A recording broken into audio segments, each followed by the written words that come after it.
Oke, selamat bertemu kembali buat anak-anak ibu. Hari ini kita masuk topik yang baru, masih bicara mengenai metabolisme, tapi hari ini kita masuk ke bagian yang kedua, namanya adalah reaksi katabolisme ya. Jadi untuk itu silakan diperhatikan ke depan buat anak-anak ibu semuanya. Baik, di sini udah ada katabolisme. Jadi kalau katabolisme sudah pernah ibu kasih tahu, itu merupakan suatu reaksi pemecahan gitu ya, pemecahan zat kompleks itu menjadi zat sederhana ya. Contohnya misalnya adalah proses respirasi. Jadi proses pembebasan energi kimia yang terkandung dalam molekul organik karbohidrat misalnya pada sel hidup menjadi energi yang berguna untuk aktivitas. Energi yang berguna itu adalah ATP. Jadi nanti hasil dari proses respirasi itu adalah ATP yang dipakai oleh sel agar sel bisa beraktivitas. Seperti itu nak. Yuk kita lanjut.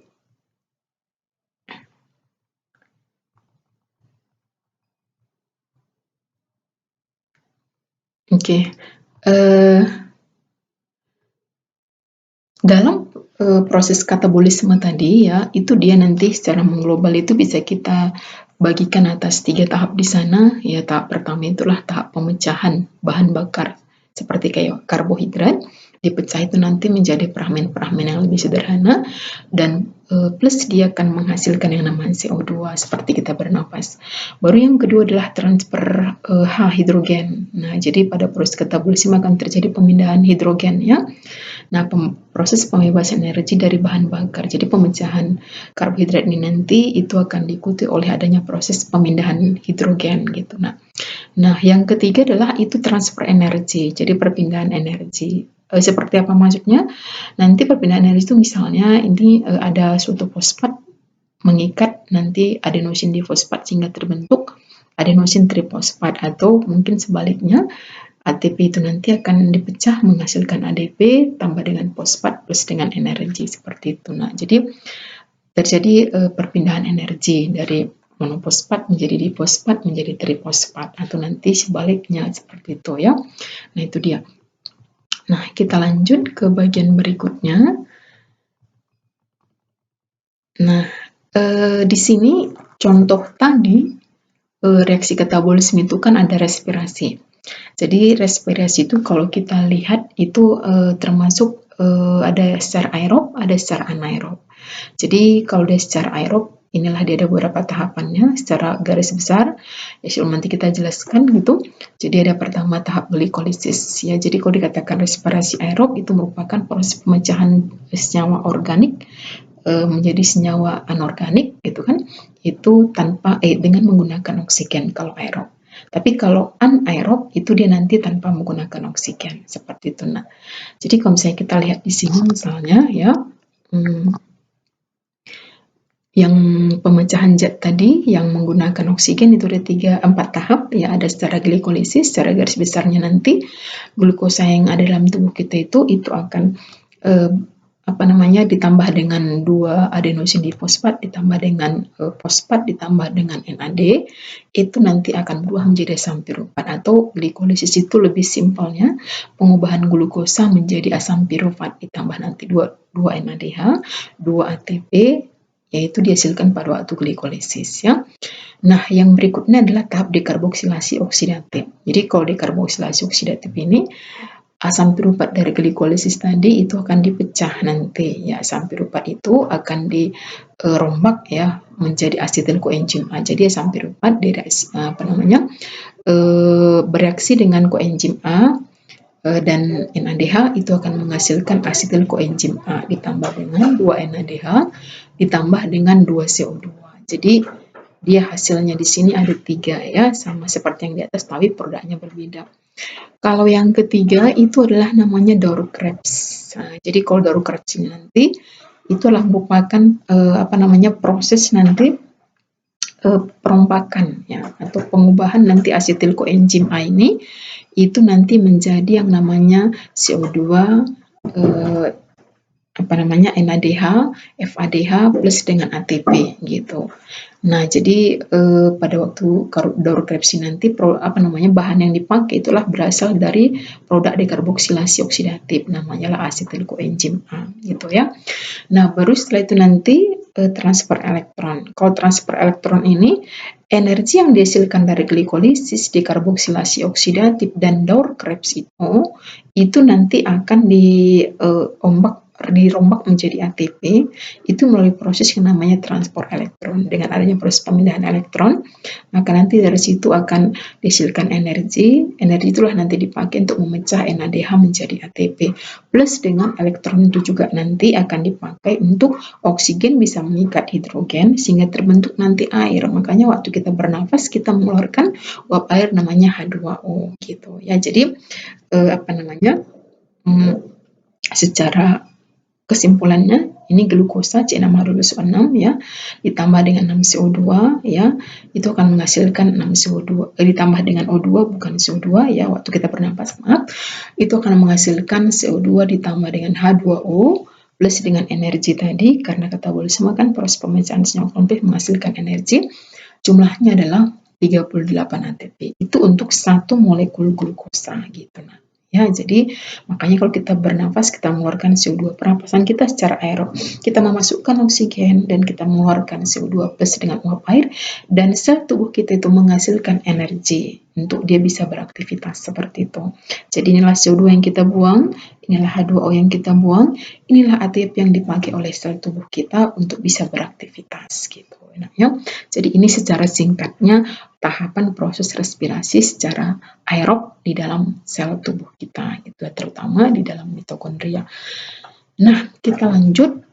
Ini adalah penjabarannya. Jadi tadi secara singkatnya, jadi ini adalah penjabarannya. Nah, tadi waktu kita belajar mengenai respirasi aerob, sebelumnya Ibu kasih tahu itu ada 4 tahap. Nah, jadi ini tahap pertama namanya glikolisis tadi ya. Jadi kalau kita bicara mengenai glikolisis ini pertama harus kita ingat dia berlangsung di sitoplasma.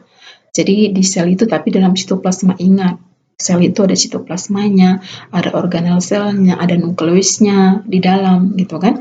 Nah, jadi tempat glikolisis itu ingat dia bukan di organel sel tapi berada di cairan sel namanya sitoplasma. Di situ dia letaknya. Nah, glikolisis ini merupakan suatu kegiatan perombakan glukosa atau C6 menjadi C3. Itu adalah asam piruvat.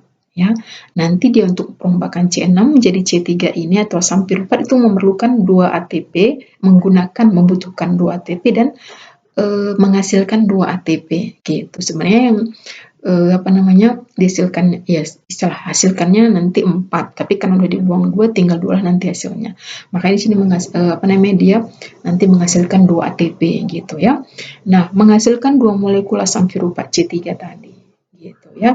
Dan sebenarnya nanti ada satu lagi dia di situ bukan hanya menghasilkan itu, menghasilkan nanti 2 NADH satu lagi itu produknya di glikolisis ya.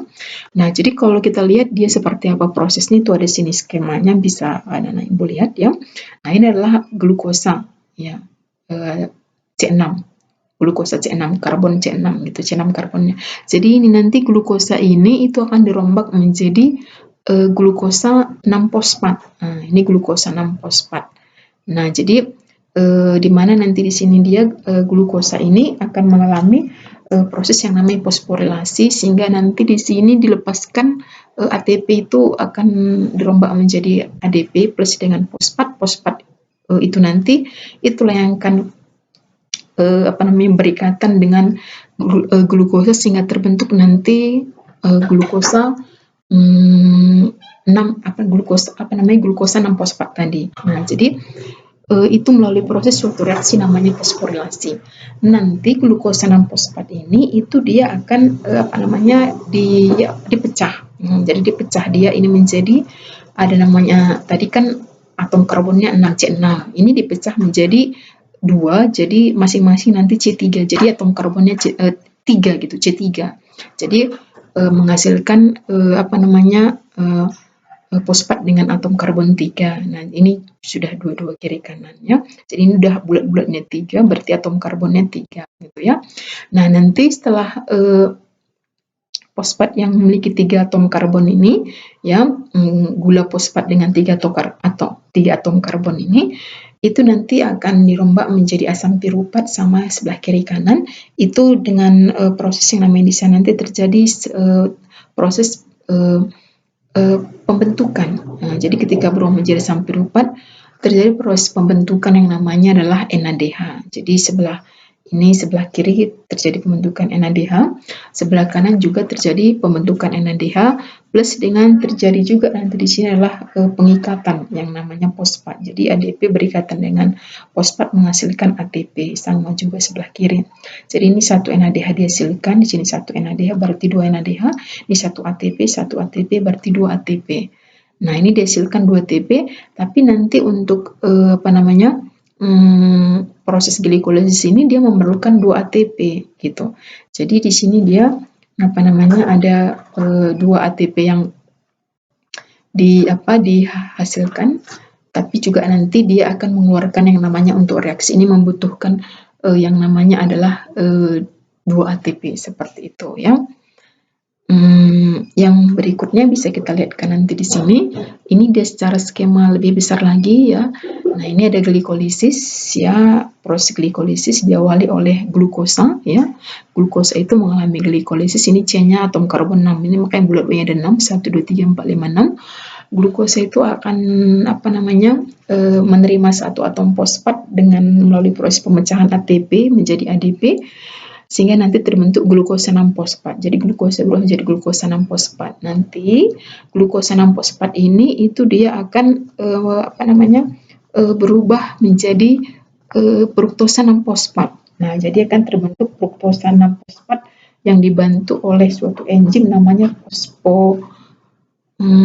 fosfoheksosa isomerase. Jadi nanti namanya fosfoheksosa isomerase yang membantu proses pengubahan glukosa 6 fosfat menjadi fruktosa yang namanya 6 fosfat gitu ya. Baru berikutnya adalah fruktosa 6 fosfat ini nanti itu akan dirombak dia akan menerima satu fosfat lagi melalui proses pemecahan ATP. Jadi ATP dirombak menjadi ADP plus dengan fosfat, jadi satu fosfat lagi itu diterima oleh yang namanya fruktosa 6 fosfat ini, sehingga terbentuk nanti fruktosa 1,6 difosfat. Jadi sudah 2 fosfatnya gitu.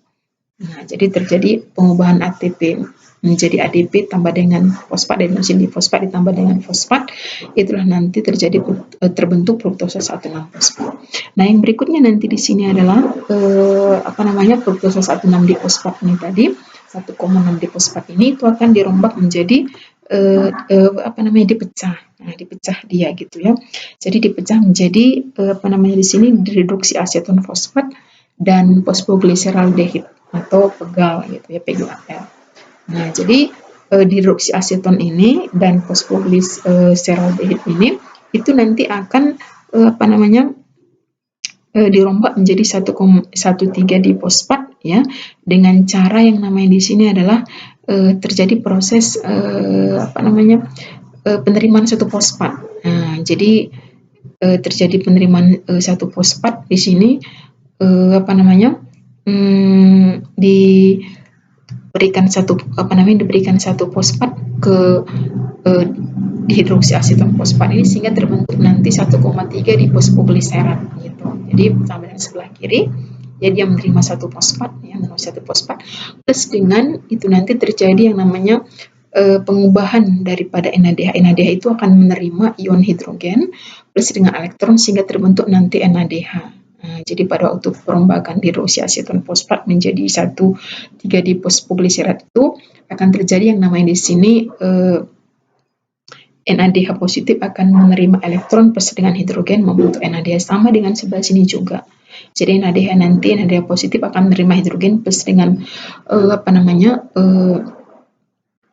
plus dengan elektron dan hidrogen, sehingga terbentuk nanti di sini ada NADH. Nah, jadi ada 2 NADH-nya. Nah, setelah itu nanti 1,3 difosfat ini ya, itu nanti dia 1,3 difosfat ini itu nanti dia akan berubah menjadi 3 fosfogliserat. Nah, jadi 3 fosfogliserat. Nah, di sini nanti pada waktu dibentuk 3 fosfogliserat ini terjadi proses penerimaan satu fosfat. Nah, jadi ADP ditambah dengan satu fosfat terbentuk ATP. Jadi waktu 1,3 difosfat berubah menjadi 3 fosfogliserat ini, 1,3 difosfogliserat berubah menjadi 3 fosfogliserat, itu di sini dihasilkan ATP. Jadi sebelah sini juga sama. 1,3 difosfogliserat dia juga nanti akan menerima satu fosfat sehingga terbentuk nanti 3 fosfogliserat. Itu ada sebelah sini. Nah, sudah. Baru setelah itu nanti 3 fosfogliserat sebelah kiri dan kanan itu nanti mereka akan mengalami yang namanya pemindahan gitu ya, atau pengurangan. Nah, di sini pengurangan gugus fosfat. Nah, jadi dari 3 fosfogliserat berubah menjadi 2 fosfogliserat. Nah, jadi 2 fosfogliserat. Nah, ya, oke. Baru 2 fosfogliserat ini akan berubah menjadi PEP atau fosfoenolfirufat namanya. PEP, fosfoenolfirufat, dengan cara nanti terjadi proses ekstrak air. Jadi ekstrak air. Jadi ekstrak air ini nanti membantu enzim enolase ya, suatu enzim enolase mengubah fosfogliserat itu nanti menjadi fosfoenolfirufat. Jadi reaksi ini dibantu oleh suatu enzim namanya enolase. Jadi 2 fosfogliserat dirubah menjadi fosfoenolfirufat atau PEP. Yang berikutnya adalah PEP ini atau fosfoenolfirufat ini itu akan dirubah menjadi asam pirufat. Nah, akan dirubah menjadi asam pirufat. Jadi pada waktu nanti di sini dia fosfoenolfirufat ini dirubah menjadi asam pirufat itu terjadi dengan cara yang namanya proses terjadi pembebasan energi dengan cara pembentukan ATP. Jadi ADP menerima satu fosfat terbentuk yang namanya adalah ATP. Jadi fosfoenolfirufat berubah menjadi asam pirufat itu akan menghasilkan yang namanya ATP. Makanya di sini ATP yang dihasilkan ada 4 ini 1, 2, 3, 4. Tapi untuk proses ini juga membutuhkan 2 ATP sehingga nanti dibuang 2. Jadi 4 kurang 2 hanya 2 ATP lah yang dihasilkan pada waktu proses glikolisis seperti itu. Nah, ya. Nah, kita lanjut. Nah, reaksi yang kedua namanya adalah dekarboksilasi oksidatif. Nah, jadi kalau dekarboksilasi oksidatif ini dibagi atas nanti ada beberapa tahap juga di sini, tapi dia cukup singkat ya. Nah, perlu diingat dekarboksilasi oksidatif ini itu terjadi dia berada di matriks ya, berada di matriks. Dia di matriks mitokondria, jadi udah di organel sel. Nah, dihasilkan 2 CO2 untuk proses ini, dihasilkan 2 CO2 dan 2 molekul NADH plus dengan 2 asetil koenzim A. Asetil koenzim A ini dia atom karbon C2, asam pirufat atom karbonnya C3. Jadi glukosa C6, C3 jadi C2. Itulah pemecahan tadi gitu ya. Nah, inilah asam pirufat C3. Jadi asam pirufat ini nanti dia pertama mengalami reaksi yang namanya adalah pelepasan gugus karboksil dalam bentuk CO2. Jadi asam pirufat ini satu atom karbonnya dilepas dalam bentuk CO2 ya. Setelah itu nanti terjadi proses yang namanya pereduksian. NADH ini direduksi oleh hidrogen plus dengan elektron sehingga terbentuk nanti NADH. Nah, NADH. Jadi terbentuk NADH. Nah, baru setelah itu nanti setelah itu nanti asetil gugus asetil itu akan menerima koenzim A sehingga terbentuk asetil koenzim A. Jadi asam pirufat ini membuang atom karbon, baru akan dihasilkan energi dengan cara proses production NAD menjadi NADH. Baru setelah itu akan mengikat yang namanya koenzim A sehingga terbentuk 2 asetil koenzim A. Jadi kan sudah dibuang satu karbonnya, ini C3, ini sekarang C2. Makanya asetil koenzim A itu atom karbonnya adalah C2 gitu. Nah, ya, itu dia. Nah, kita lanjut ke berikutnya, namanya adalah siklus Krebs. Nah, jadi kalau siklus Krebs ini tahap yang ketiga, ini merupakan suatu reaksi yang terjadi di matriks. Tadi kristal, sekarang matriks. Ini di matriks mitokondria gitu ya. Nah, jadi ini perlu kita ketahui pembentukan asam sitrat C6 ini ya, pembentukan asam sitrat atau C6 dari asam asetat C2 atau asetil koenzim tadi, asetil koenzim A tadi ya, dan asam oksaloasetat. Jadi asetil koenzim A tadi bereaksi asetil koenzim itu nanti itu akan berikatan dengan oksaloasetat koenzimnya, itu akan menghasilkan C2 tambah C4 menjadi C6. Itulah asam sitrat. Jadi sering dikatakan daur Krebs itu adalah daur asam sitrat seperti itu. Nah, proses daur Krebs itu menghasilkan 2 ATP, 6 NADH, 2 FADH dengan 6 CO2 seperti itu. Nah, ingat berlangsung di matriks mitokondria bukan di kristal ya. Nah, jadi ini dia skemanya gimana kira-kira siklus Krebs itu, karena penemunya adalah Hans Krebs ya. Jadi ini adalah asetil koenzim tadi ya, asetil koenzim A. Jadi asetil koenzim A tadi itu nanti akan melepaskan gugus CO-nya, koenzim A-nya. Jadi koenzim A itu ya, jadi dia nanti koenzim A-nya itu nanti itu akan masuk ke dalam siklus Krebs ya, akan masuk dia ke dalam siklus asetil koenzim nanti itu kan dua atom karbonnya. Jadi koenzim A-nya itu nanti akan masuk ke dalam yang namanya siklus Krebs ya, masuk ke dalam siklus Krebs nanti di sini, di mana nanti pertama dia akan berikatan dengan ini oksaloasetat, asam oksaloasetat. Jadi asam oksaloasetat nanti berikatan dengan asetil yang masuk dari reaksi sebelumnya di karboksilase oksidatif, C4 tambah C2 menghasilkan C6. Itulah namanya asam sitrat. Nah, jadi asam sitrat nanti dia akan berubah menjadi alpha ketoglutarat. Alpha ketoglutarat dengan cara melepaskan yang namanya CO2, left CO2. Jadi melepaskan CO2 dan juga menghasilkan energi melalui produksian NADH menjadi NADH positif menjadi NADH. Jadi dihasilkan NADH. Nanti asam alpha ketoglutarat yang sudah di sini dibuang satu atom karbonnya yang tadi C6 sekarang jadi C5. Jadi C5 ini ya itu akan berubah menjadi suksianat. Jadi suksianat melalui proses di sini bisa kita lihatkan pelepasan, dilepaskan lagi satu CO2, left CO2. Jadi makanya tadi sini dia C5 dibuang satu jadi C4 ya. Jadi tinggal jadi suksianat itu C4. Nah, dia C4. Nah, dan pada waktu perubahan alpha ketoglutarat menjadi suksianat ini, selain dilepaskan gugus karboksil, di sini juga dihasilkan energi dengan production NAD tadi menghasilkan NADH. Plus juga di sini dihasilkan yang namanya ATP melalui proses yang namanya fosforilasi, pengingkatan ADP ditambah dengan fosfat untuk nanti ATP gitu maksudnya. Nah, baru suksianat ini nanti itu akan dirombak lagi menjadi malat. Nah, jadi malat gitu ya. Nah, jadi suksianat itu dua menjadi malat itu melalui proses namanya di sini bisa kita lihatkan di mana nanti terjadi production FAD oleh hidrogen, dua hidrogen positif tambah dengan elektron, dua hidrogen ya positif menghasilkan FADH2. Jadi menghasilkan FADH2. Jadi pada waktu suksianat berubah menjadi malat itu dihasilkan FADH2 gitu. Nah, baru nanti malat ini ya, ini nanti akan rombak lagi menjadi asam oksaloasetat. Jadi C4. Makanya asam oksaloasetat itu dia C4, nah seperti itu.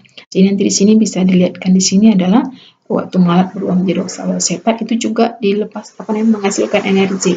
Namanya NADH dengan cara mereduksi NAD plus tambah dengan positif tambah dengan elektron, jadi terbentuk NADH. Nanti oksaloasetat ini itu akan dipakai lagi kembali berikatan dengan nanti yang namanya koenzim A yang berasal dari asetil koenzim A gitu. Jadi siklus terus seperti itu. Makanya dia untuk reaksi siklus Krebs di sini dihasilkan dibilangkan dia 2 ATP. Jadi ini ATP-nya ini dia satu. Ini untuk satu siklus. Jadi kalau untuk satu siklus, tadi waktu dikarboksilasi kan 2 asam piruvat. Ini kan kita pakai masih 1 asam piruvat. Berarti ini satu siklus menggunakan 1 asam piruvat. Jadi kalau 2 asam piruvat berarti produknya ini kali 2 gitu. Jadi sekali siklus dihasilkan dia 1 NADH, 2, 3. Berarti kali 2 karena 2 tadi asetil koenzim A-nya itu. Makanya dia 2 kali 3, 6. ATP 1 kali 2, 2. CO2 mana tadi ini 1, ini 2 kali siklus. Berarti kali 2 dia menghasilkan 2 CO2 bukan 6 ini ya 2. Nah, 2 CO2. Jadi dia menghasilkan 2 CO2 bukan 6 misal. Jadi sekali siklus itu menghasilkan 2 CO2 gitu nah ya. Nah, FADH ini 1 untuk sekali siklus. Berarti untuk 2 siklus itu adalah dia 2, 1 kali 2. Ini tadi 2, 4. CO2-nya 4, 2 kali 2, 4. Jadi bukan 6 ya. Silap sedikit. Nah, itu dia. Jadi itu adalah siklus Krebs. Nah, ya itu produknya. Nah, kita lanjut. Namanya adalah di sini ada transport elektron. Nah, jadi kalau kita bicara mengenai transport elektron ini, maka ini merupakan proses daripada pemindahan elektron yang dihasilkan dari pemecahan NADH dan FADH. Jadi nanti NADH dan FADH ini merupakan senyawa reduksi penghasil ion hidrogen. Jadi mereka NAD diuraikan menjadi NAD positif tambah dengan H positif ditambah dengan elektron. FAD diuraikan FAD positif ditambah dengan hidrogen ditambah dengan elektron. Jadi ada ion hidrogennya gitu ya, plus dengan elektronnya. Setiap pemindahan elektron pada setiap reseptor membentuk energi dan menghasilkan molekul air.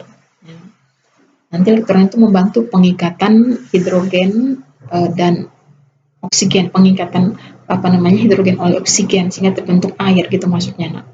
Nah, setiap molekul NADH menghasilkan 3 ATP dan 1 molekul FADH itu menghasilkan 2 ATP gitu ya. Jadi dia jumlah energi yang dihasilkannya, ATP yang dihasilkannya berbeda, lebih banyak ATP yang dihasilkan dari perombakan NADH dibanding dengan FADH gitu ya. Nah, jadi ini proses daripada transfer elektronnya, perpindahan elektron. Namanya pun transfer kan, berarti perpindahan elektron. Jadi kalau kita lihatkan di sini terjadi di dia juga terjadi di krista mitokondria ya. Nah, jadi ini bisa kita lihat ini adalah NAD. Ya, NAD itu dia akan berubah menjadi NAD positif. Nah, jadi NAD positif. Nah, jadi nanti di sini NAD itu akan menghasilkan berubah NAD positif ditambah dengan hidrogen ditambah dengan elektron penguraiannya. Jadi pada waktu penguraian dari NADH ini dihasilkan elektron. Elektron itu nanti akan diterima oleh FMD. Nah, sudah FMD. Nah, FMD ini nanti akan yang melepaskan gugus hidrogen dari pengubahan NADH tadi. Baru elektron yang dihasilkan juga dari pemecahan NADH itu akan dikirim ke ubiquinon. Nah, ubiquinon. Nah, begitu kalau ada FADH itu akan diuraikan ya, dia juga akan menghasilkan FAD tambah 2 positif tambah dengan elektron gitu ya. Jadi ion ion daripada hidrogen itu juga nanti itu akan dilepas gitu ya, dilepas. Nah, sudah. Nah, tadi elektron itu dari ubiquinon itu akan dipindahkan ke yang namanya sitokrom. Jadi ini adalah sitokrom B. Nah, dari sitokrom B akan dipindahkan ke sitokrom C1. Nah, dari sitokrom C1 elektron itu dipindahkan ke sitokrom C, baru itu pindah ke sitokrom A, baru ke sitokrom A3. Jadi elektron dari NADH, FADH dipindahkan dia dari FMD, ubiquinon, baru sitokrom B, sitokrom C1, sitokrom C dan sitokrom A dan sitokrom A3, baru setelah itu nanti elektron itu dimasukkan ke dalam ke dalam sitoplasma sel ya. Untuk apa? Untuk nanti dia di sini adalah melakukan proses oksidasi ya, oksidasi pengikatan yang namanya bisa kita lihatkan di sini hidrogennya tadi itu nanti akan berikatan dengan oksigen menghasilkan yang namanya H2O. Ini ada H2O di sini. Nah, juga di sini hidrogen tadi ya, hidrogen yang dilepaskan pada waktu pemecahan FADH dan NADH itu, ini dia, ini bisa kita lihat. Itulah nanti yang berikatan dengan yang namanya oksigen menghasilkan nanti H2O. Dan selama berlangsung terjadi proses pembentukan H2O ini juga terjadi proses yang namanya pengikatan ya fosfat oleh ADP menghasilkan ATP. Jadi elektron yang dihasilkan pada waktu proses pemecahan NADH dan FADH itulah nanti dipakai untuk menghasilkan yang namanya ATP gitu. Jadi elektron itu tadi nanti membantu proses fosforilasi pengikatan fosfat ya oleh ADP di fosfat menghasilkan ATP. Jadi setiap elektron yang dihasilkan mereka ini dipakailah untuk reduction ADP menghasilkan fosfat sehingga terbentuk nanti ATP. Jadi pemecahan NADH, FADH itulah menghasilkan yang namanya ATP. Jadi dari mana NADH, FADH itu berasal dari reaksi sebelumnya, glikolisis, dekarboksilasi, plus dengan siklus Krebs seperti itu. Nah, itu dia. Nah, jadi hasil maksimum yang bisa dihasilkan untuk pemecahan gula tadi secara aerob, yang bisa kita lihatkan di sini glukosa mengalami glikolisis, menghasilkan 2 NADH, menghasilkan 2 ATP, menghasilkan 2 ATP secara langsung dan 6 ATP secara tidak langsung. Ini berasal dari NADH, 2 NADH tadi, kali 1 NADH 3 ATP, 2 kali 3 berarti 6 gitu ya. Nah, baru asam piruvat hasil glikolisis itu nanti itu akan dirombak menjadi asetil-CoA melalui reaksi dekarboksilasi oksidatif tadi. Itu dihasilkan itu adalah 2 NADH. Nah, jadi menghasilkan 2 NADH kali 2 kali 3 karena 1 NADH 3 ATP menghasilkan 6 ATP secara tidak langsung karena NADH tidak ATP. Jadi dipecah dulu jadi ATP, makanya dikatakan secara tidak langsung dia ya. Nah, jadi itu dia. Nah, jadi itu. Nah, baru asetil koenzim A itu nanti masuk ke siklus Krebs tadi. Siklus Krebs dan produk yang dihasilkan di siklus Krebs itu adalah tadi ada 6 NADH, baru 2 FADH. Nah, baru dihasilkan tadi 2 ATP. Ya, jadi 2 ATP. Nah, jadi 2 ATP NADH itu 6, 3 kali 6 18. 2 FADH kali 2 4. Nah, jadi ini semua ATP yang dihasilkan selama proses yang namanya respirasi secara aerob, baik selama 4 tahapan tadi gitu maksudnya. Nah, jadi ini bisa kita lihatkan ini jumlahnya di sini adalah kalau ditotalkan ini jumlahnya 38. Jadi ATP ini maksimum yang dihasilkan untuk pembakaran atau pengoksidasian satu molekul glukosa jumlahnya adalah 38. Jadi bisa dilihatkan di sini ya itu maksudnya. Nah, yang berikutnya adalah hasil bersihnya gitu ya. Jadi kalau hasil bersihnya itu adalah nanti jumlahnya itu adalah 36 gitu ya. 36. Kenapa dikatakan 36? Karena nanti begini dia tadi waktu glikolisis itu kan terjadi sitoplasma. Jadi untuk memindahkan NADH itu ke dalam transport elektron ya, ke transport elektron kan terjadi di mitokondria dia di bagian matriks kristanya. Jadi waktu pemindahan NADH ke ke proses transport elektron 2 NADH itu perlu 2 ATP lagi gitu. Jadi 38 tadi dikurang 2 maka hasilnya nanti adalah 36 ATP. Makanya dikatakan hasil bersihnya itu adalah dia di 38 ATP. Jadi ini terjadi pada sel-sel eukariotik. Kalau sel prokariotik dia tetap 38. Kenapa? Karena kalau dia sel prokariotik dia tidak punya yang namanya adalah mitokondria. Jadi keberlangsungan reaksi kimianya itu hanya terjadi dalam sitoplasmanya seperti itu. Jadi ini tergantung daripada jenis selnya juga ya. Nah, kita lanjut ke yang berikutnya. Jadi kalau kita lihatkan di sini misalnya secara keseluruhan ya respirasi aerob itu ini di skemanya tadi ya. Jadi ini adalah namanya glikolisis, pengubahan asam piruvat glukosa menjadi asam piruvat terjadi di sitosol. Pada waktu terjadi glikolisis dihasilkan ATP. Nah, melalui proses fosforilasi ya. Nah, jadi setelah itu nanti glikolisis itu akan diikuti dengan proses berikutnya namanya adalah siklus Krebs. Nah, siklus Krebs walaupun sebelumnya ada di sana namanya reaksi dekarboksilasi oksidatif. Ingat terjadi siklus Krebs ya, baru siklus Krebs itu nanti selama proses siklus Krebs itu juga terjadi proses yang namanya penghasilan ATP.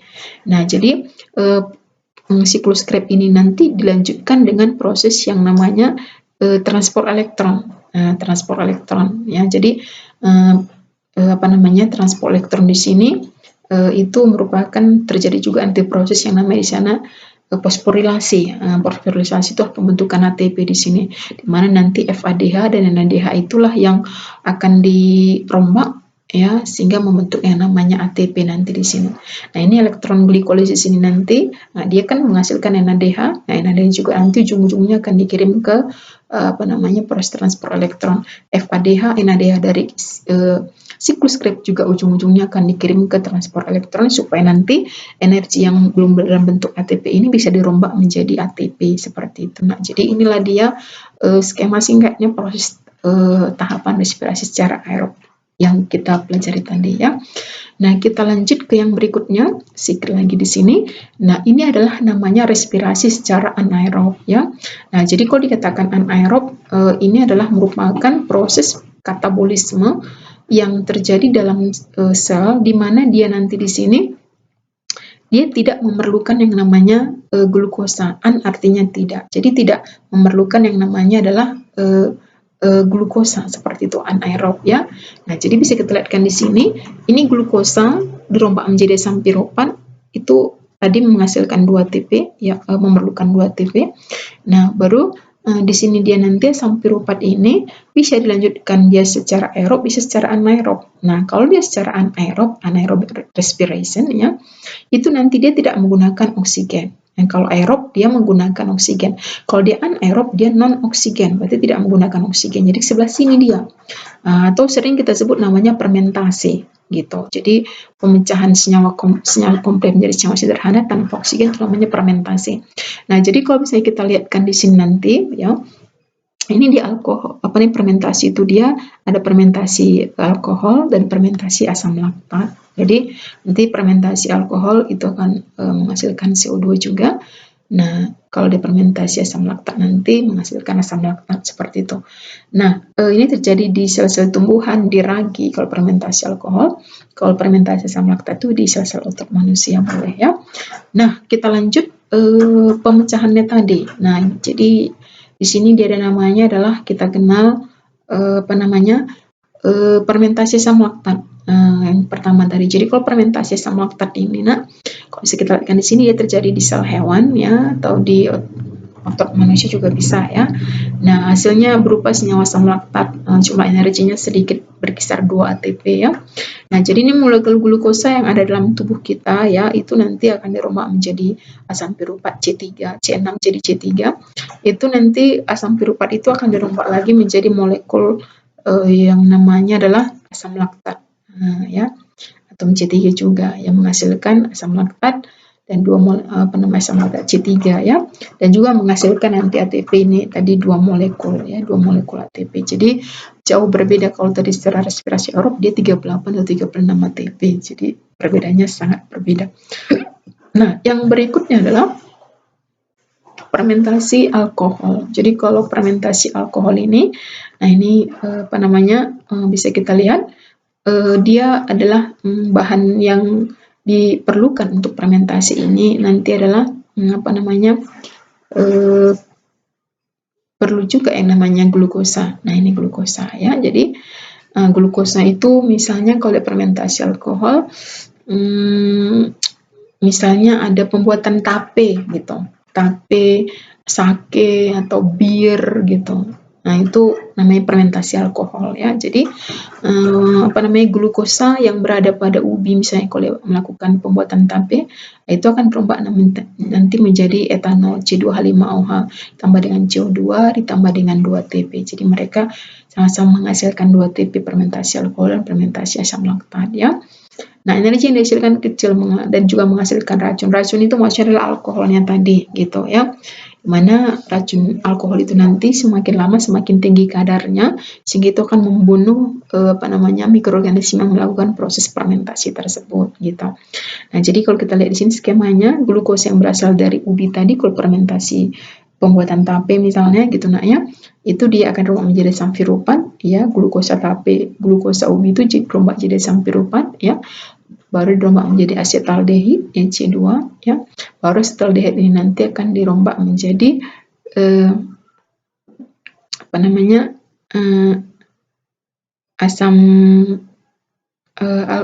asetaldehid ini nanti itulah nanti akan dirombak dia menjadi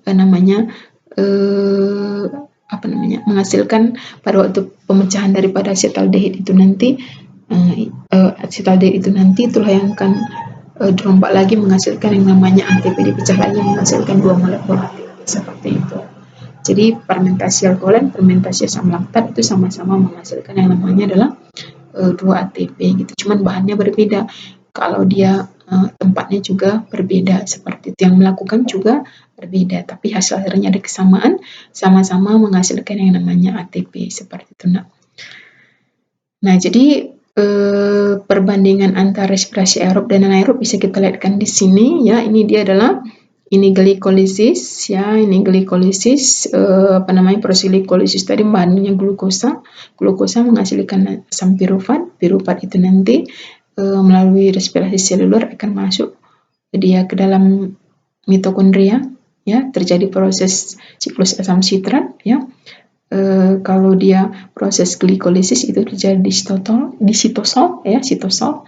Nah, di sitol atau sitoplasma ya. Oke, setelah terjadi proses siklus asam sitrat, nanti di sini akan dilanjutkanlah ke tahap berikutnya, itulah transport elektron untuk menghasilkan energi gitu ya. Nah, kalau fermentasi di sini dia ini sama-sama mengalami proses glikolisis, bahannya glukosa dirombak menjadi asam pirufat, tapi asam pirufat itu nanti dia tidak masuk dalam siklus Krebs. Nah, tapi dia akan menghasilkan asam laktat atau menghasilkan etanol kalau fermentasi alkohol C2H5OH. Tempatnya di sitosol, jadi bukan di mitokondria. Ini sitosol, ini kan di mitokondria. Itu berlangsung pada yang namanya sel prokariotik ya, untuk sel prokariotik. Nah, itu dia. Nah, jadi Ibu rasa itu sajalah dulu ya, kalau memang ini pelajarannya agak ribet, tapi dicoba lagi, diulangi lagi. Nah, kalau memang kurang paham, nanti silahkan ditanya lagi dan Ibu akan menjelaskan lagi gitu. Nah, itu aja Bu rasa. Tetap semangat, tetap jaga kesehatan, dan tetap rajin membaca buku yang diberikan biar dapat ilmu gitu. Gitu aja Bu rasa. Terima kasih buat anak Ibu. Sampai ketemu untuk materi berikutnya. Selamat pagi untuk semuanya.